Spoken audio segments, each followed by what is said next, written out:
Industrial society and social change.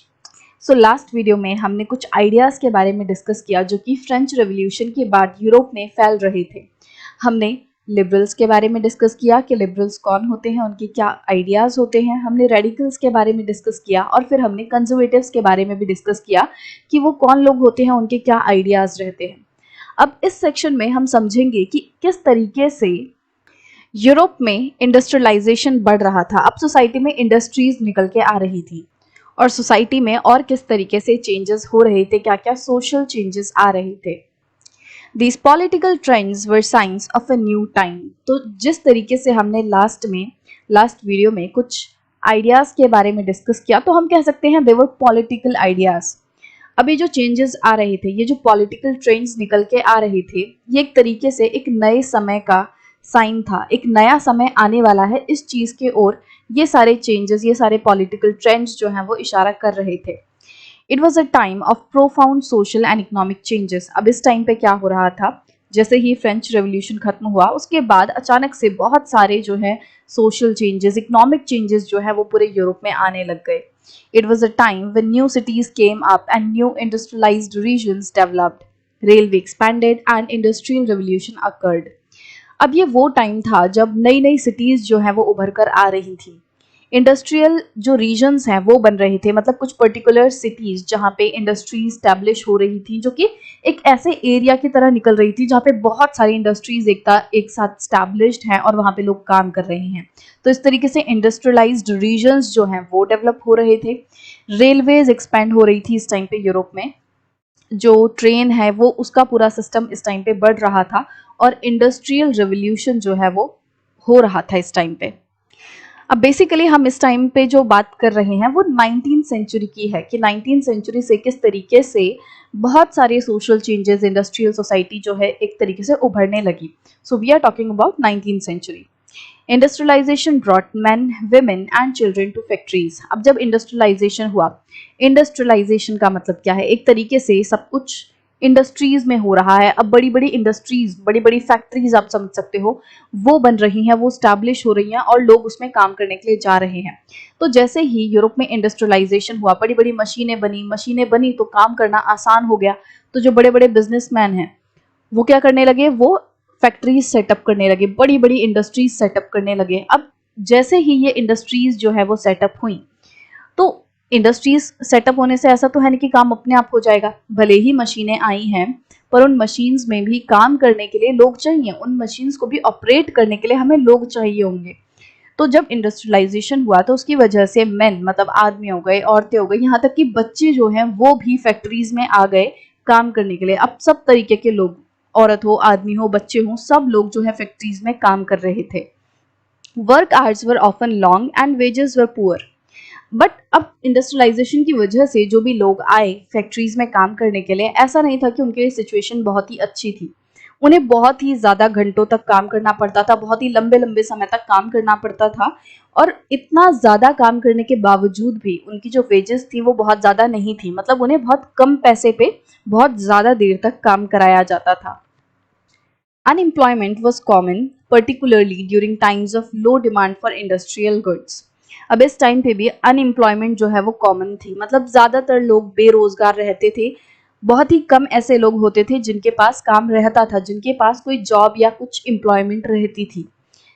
ज़्यादातर उस time पे, जिस टाइम पे कि इंडस्ट्रियल गुड्स की डिमांड नहीं होती थी, मतलब कि जो फैक्ट्रीज में चीज़ें बन रही हैं, जब उन चीज़ों को कोई खरीदने वाला नहीं होता था, जब उन चीज़ों की डिमांड कम रहती थी, तो उस टाइम पे देखने क्या मिलता था कि और ज़्यादा अनएम्प्लॉयमेंट होती थी।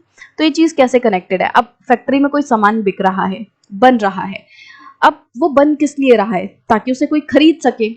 बट एक सिचुएशन ऐसी आ गई कि जब डिमांड नहीं हो रही, जब कोई भी पर्सन इस फैक्ट्री में बनने वाले सामान को खरीदना नहीं चाह रहा। मान लो पहले 100 लोग इस फैक्ट्री के सामान को खरीदते थे, मान लो यहाँ पे चॉकलेट बनती है। अब पहले 100 लोग इस चॉकलेट की डिमांड करते थे, 100 लोग इस चॉकलेट को खरीदना चाहते थे। बट अभी लोग थोड़ा कॉन्शियस हो गए, हेल्थ कॉन्शियस हो गए, तो अब क्या वो करने लगे, अब सिर्फ और सिर्फ 10 ही ऐसे लोग हैं जो कि इसकी डिमांड कर रहे हैं चॉकलेट की। तो जब फैक्ट्री में जो चीज़ बन रही है, जो चॉकलेट बन रही है, जब उसकी डिमांड ही सिर्फ 10 लोग कर रहे हैं, तो क्या ये जो फैक्ट्री ओनर है, क्या वो बहुत ज़्यादा अमाउंट में चीज़ें बनाएगा? वो नहीं बनाएगा। क्योंकि डिमांड कम हुई तो वो प्रोडक्शन भी कम कर देगा। पहले अगर 100 लोग डिमांड करते थे तो वो 100 चॉकलेट बनाता था। अब क्योंकि 10 ही लोग डिमांड कर रहे हैं तो मान लो वो 10 या 15 ही चॉकलेट बना रहा है। तो 100 चॉकलेट बनाने के लिए जितने लोग चाहिए होंगे वो भी ज्यादा होंगे। मान लो 100 चॉकलेट बनाने के लिए 20 लोग लगते थे। 20 लोग जो है वो काम करते थे जब 100 चॉकलेट बनती थी। अब जब 15 चॉकलेट बनने लगी तो मुश्किल से 5 लोग काम करते हैं फैक्ट्री में। तो पहले 20 लोग काम करते थे, क्यों? क्योंकि डिमांड ज्यादा थी। अब सिर्फ और सिर्फ 5 लोग काम कर रहे हैं, क्यों? क्योंकि डिमांड कम हो गई। अब डिमांड कम होने के कारण ये जो एम्प्लॉयमेंट में फर्क आया, मतलब पहले 20 लोग थे, अब 5 लोग, तो 15 लोग क्या हो गए? 15 लोग अनएम्प्लॉयड हो गए। तो जब इस तरीके से डिमांड किसी चीज की कम होती है, जब मार्केट में किसी भी चीज की डिमांड कम होती है, उसकी वजह से क्या होता है कि बहुत सारे लोग अनएम्प्लॉयड हो जाते हैं। तो यही चीज बेसिकली देखने मिल रही थी यहाँ पे यूरोप में, कि भले ही इंडस्ट्रियलाइजेशन हो गया था, बहुत सारे लोग जो है फैक्ट्रीज में काम कर रहे थे, बट फिर भी सिचुएशन इतनी अच्छी नहीं थी। People were working for long hours, but their wages were not sufficient. Their wages were not fair. Wages जो है उन्हें बहुत ही कम दी जाती थी। साथ ही साथ अनएम्प्लॉयमेंट का जो रेट है दैट वाज वेरी हाई। बहुत सारे ऐसे लोग थे जो बेरोजगार थे, और ये जो बेरोजगारी है, ये जो अनएम्प्लॉयमेंट है, ये पर्टिकुलरली उस टाइम पे और ज़्यादा देखने मिलती थी जब चीज़ों की डिमांड कम हो जाती थी। अब क्यों कम होती थी, मतलब अनएम्प्लॉयमेंट क्यों बढ़ जाती थी, ये चीज़ मैंने आपको पूरी समझा दी कि डिमांड का और अनएम्प्लॉयमेंट का किस तरीके से रिलेशन है। Housing and sanitation were problems since towns were growing rapidly.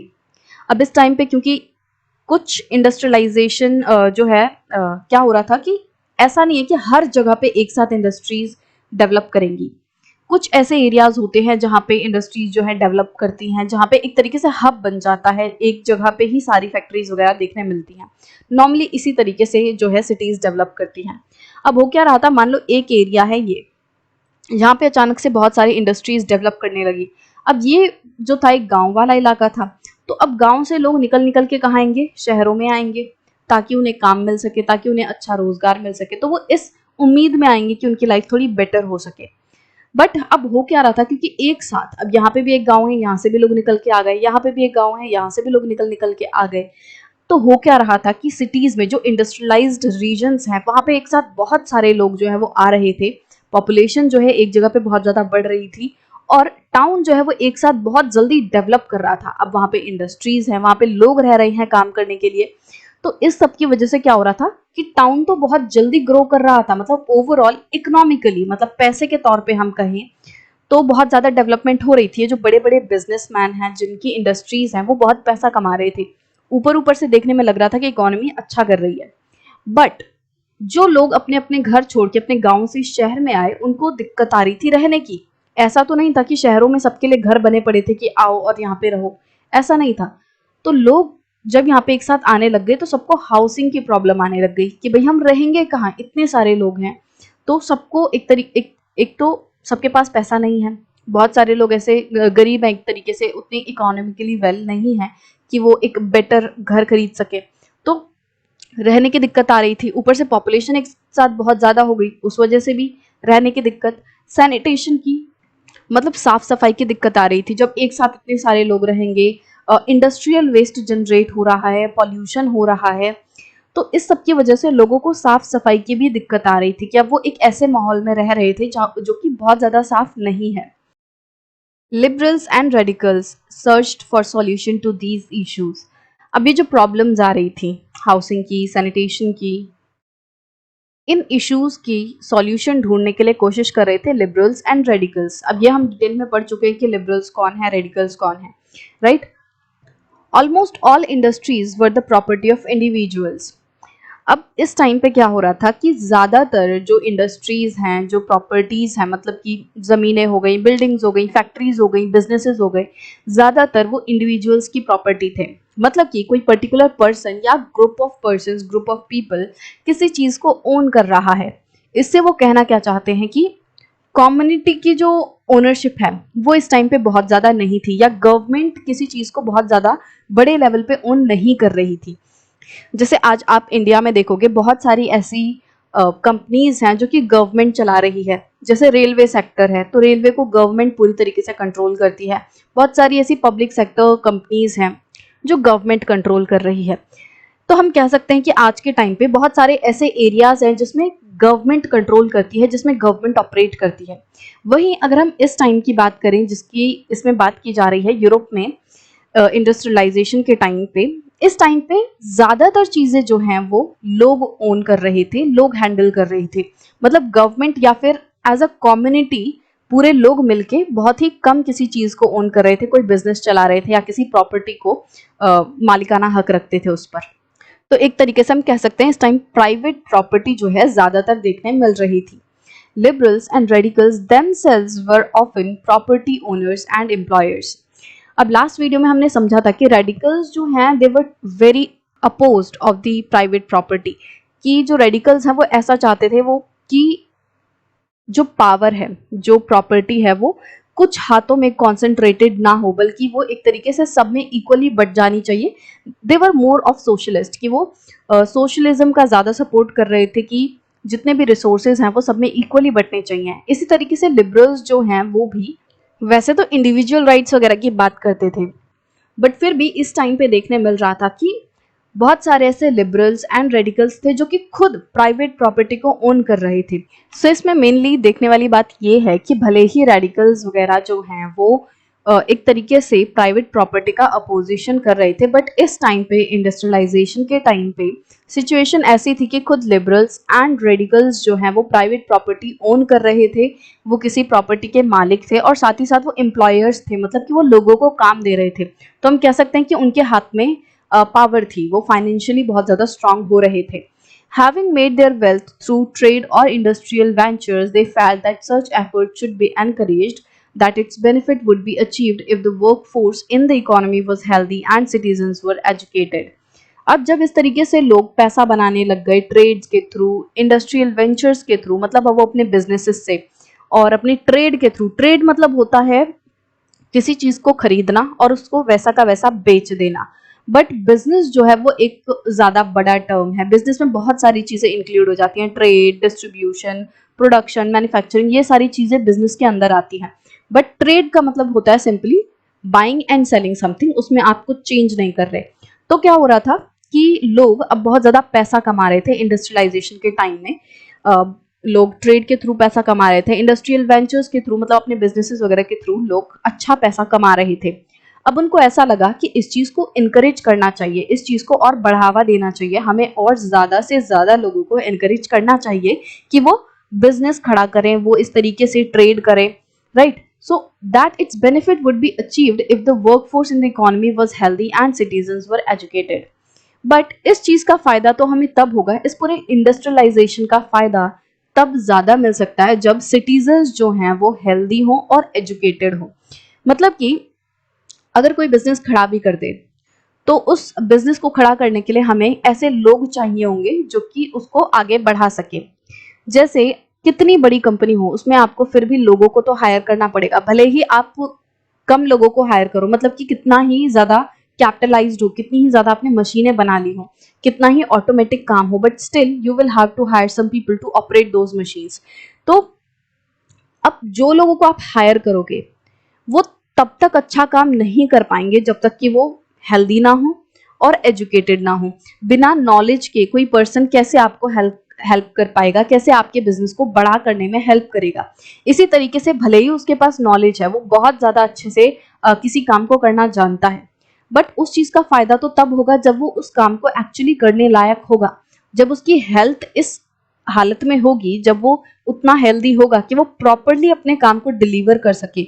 अगर वो रोज खड़ा हो आपको मैसेज करे कि नहीं आज तो मैं सिक लीव ले रहा हूँ, आज तो मेरी तबीयत बहुत ज्यादा खराब है, तो अगर वो रोज बीमार ही रहेगा, अगर वो रोज हेल्दी फील नहीं करेगा, तो आपका बिजनेस फिर भी नहीं चलेगा।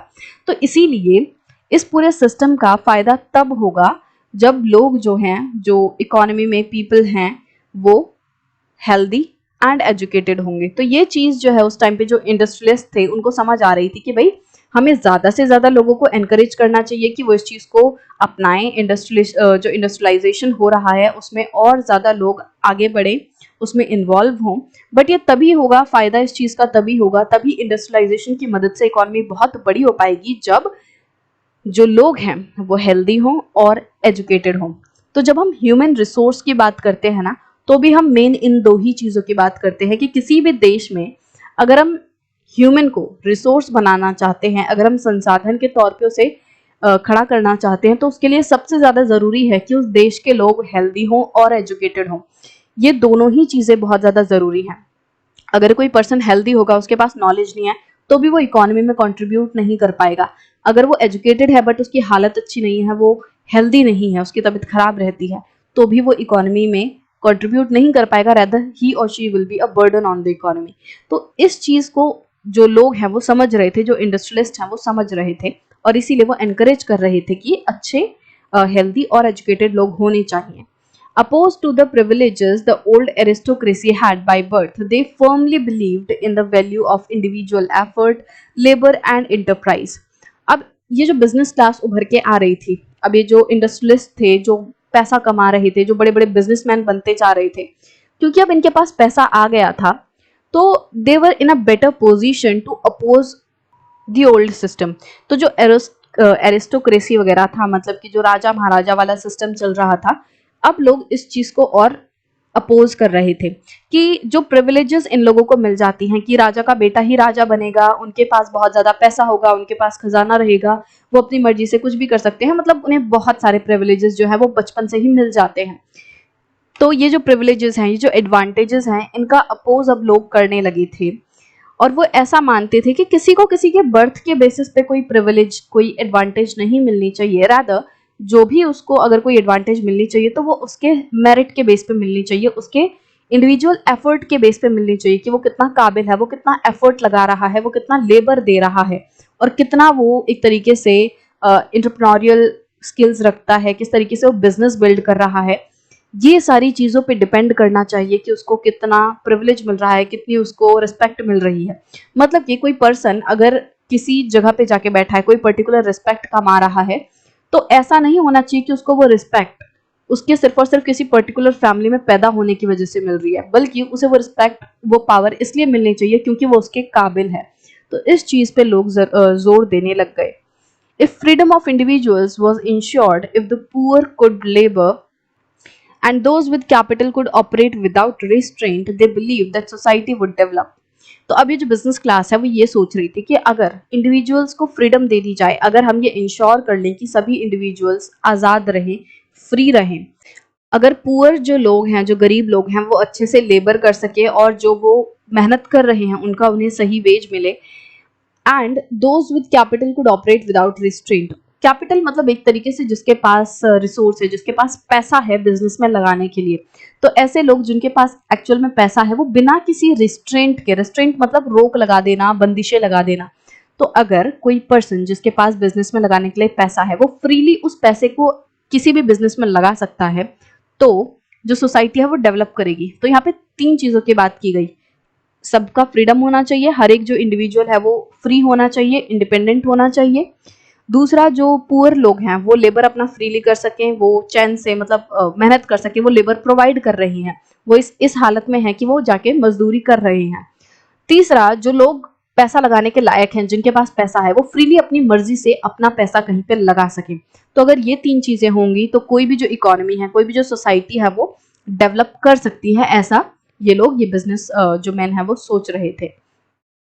Many working men and women who wanted change in the world rallied around liberal and radical groups and parties in the early 19th century. अब बहुत सारे ऐसे वर्किंग मैन, मतलब जो काम कर रहे थे, आदमी हो गए, औरत हो गए, जो कि वर्ल्ड में चेंज चाहते थे, उन्होंने रैलीज निकालना शुरू किया। जो लिबरल लोग थे उनके साथ मिलकर लोगों ने इस चीज़ को आगे बढ़ाने की कोशिश की कि हाँ, सोसाइटी में चेंज आना चाहिए। कुछ लोगों ने रेडिकल ग्रुप्स का सहारा लिया, उनकी मदद से वर्ल्ड में इस मैसेज को पहुंचाने की कोशिश की कि ये चेंजेस आने चाहिए, सोसाइटी में चेंज होना चाहिए। और कुछ लोगों ने पॉलिटिकल पार्टीज बना ली, और ये सारी बात जो है वो अर्ली 19th सेंचुरी में हो रही थी, 19th सेंचुरी के शुरुआती दौर में हो रही थी, कि लोग अब और ज़्यादा अवेयर हो चुके थे कि अगर हम डेवलपमेंट चाहते हैं तो हमें सोसाइटी में चेंज लाने होंगे। Some nationalist liberals and radicals wanted revolutions to put an end to the king, a kind of government established in Europe in 1815. अब कुछ नेशनलिस्ट थे, राष्ट्रवादी लोग थे, कुछ लिबरल्स थे, रेडिकल्स थे। अब ये कुछ ऐसे लोग थे जो कि ये चाहते थे कि जिस तरीके के गवर्नमेंट्स यूरोप में चल रही हैं, राजा महाराजा वाली जो गवर्नमेंट चल रही हैं, उनको वो बदलना चाहते थे, उनको वो खत्म करना चाहते थे। In France, Italy, Germany and Russia, they became revolutionaries and worked to overthrow existing monarchs. अगर हम फ्रांस की बात करें तो उसमें तो हमने फ्रेंच रेवोल्यूशन की बात कर ही ली और देखा कि किस तरीके से जो आम जनता है उसने मोनार्की को पूरे तरीके से हटा दिया। Even they executed the king and they established democratic government in France. इसी तरीके से इटली में, जर्मनी में, रशिया में, यहाँ पे लोग एक तरीके से क्रांतिकारी हो गए। लोगों ने क्रांतियां स्टार्ट कर दी, रेवोल्यूशन स्टार्ट कर दिया और उन्होंने मोनार्क्स को, मतलब जो राजा हैं, उन्हें खत्म कर दिया, उन्हें अब उनकी गद्दी से हटा दिया। Nationalists talked of revolutions that would create nations where all citizens would have equal rights. अब जो नेशनलिस्ट लोग थे, जो राष्ट्रवादी लोग थे, वो ये बातें कर रहे थे कि ऐसे रेवोल्यूशंस होने चाहिए, ऐसी क्रांति होनी चाहिए जिसकी वजह से नेशन बने। अब वो अलग अलग देशों की बात करने लगे थे। अब पहले क्या होता था, जब राजा महाराजा होते थे तो उनके साम्राज्य होते थे कि आज वो उनका इतना साम्राज्य है और यहाँ पे कोई और राजा है। अब इनका मन करेगा तो यहाँ पे जाके हमला करेंगे, इस एरिया को अपने अंदर ले लेंगे। तो मतलब कि बहुत ही वेग सा सिस्टम रहता था, किसी की फिक्स्ड बाउंड्रीज नहीं थी। और क्योंकि लोग जो है वो बहुत ज्यादा बटे हुए थे, तो नेशन का मतलब क्या हुआ, एक तरीके से देश बनाना। अब लोग ये चाहते थे कि जो नेशनलिस्ट हैं वो ये चाह रहे थे कि अब देश बनने चाहिए जिसमें लोग कलेक्टिवली अपने आप को एक महसूस कर सके और ऐसे नेशंस हो जिसमें कि सभी लोगों के पास इक्वल राइट्स हो, कोई किसी से ऊपर या कोई किसी से नीचे ना हो।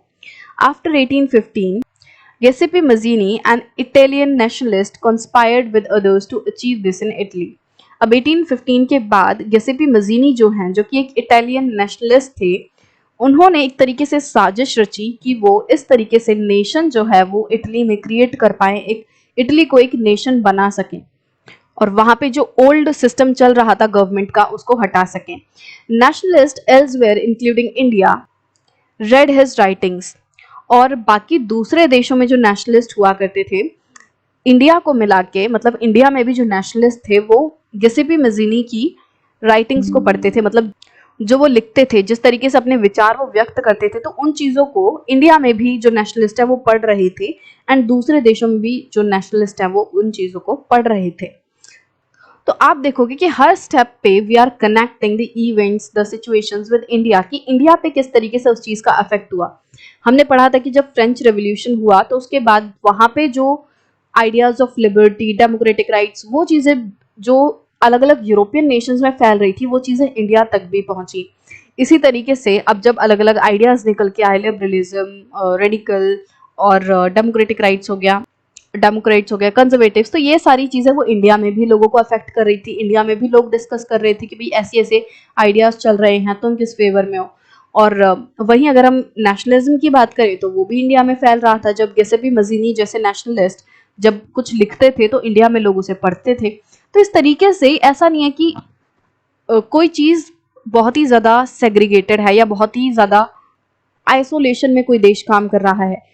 हम सबकी हिस्ट्री जो है वो कनेक्टेड है। इंडिया में जिस तरीके से इंडिपेंडेंस आई, जिस तरीके से इंडिया की हिस्ट्री बनी, वो कहीं ना कहीं बाकी जो वर्ल्ड है उससे कनेक्टेड रही है।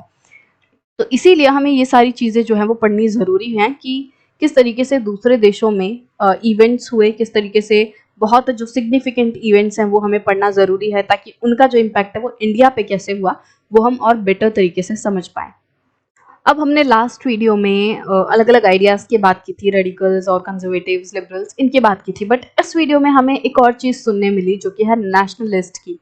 तो बेसिकली नेशनलिस्ट एक तरीके से वो लोग होते हैं जो कि अपनी कंट्री को इंडिपेंडेंट बनाना चाहते हैं, जो ये नहीं चाहते कि उनके ऊपर कोई और कब्जा करे, कोई और रूल करे, वो स्वतंत्रता चाहते हैं। तो ऐसे लोगों को हम नेशनलिस्ट कहते हैं। सो इस वीडियो में हमने डिस्कस किया कि किस तरीके से जो यूरोप है वहाँ पे इंडस्ट्रियलाइजेशन आ रहा था और सोसाइटी में बहुत सारे चेंजेस भी आ रहे थे। और इसमें बीच में हमने डिस्कस किया था कि किस तरीके से जब सिटीज़ एंड टाउन्स बहुत ज़्यादा डेवलप कर रहे थे, रैपिडली डेवलप कर रहे थे, उस बीच जो लोग हैं वो हाउसिंग की प्रॉब्लम, सैनिटेशन की प्रॉब्लम, इस चीज़ से वो जूझ रहे थे।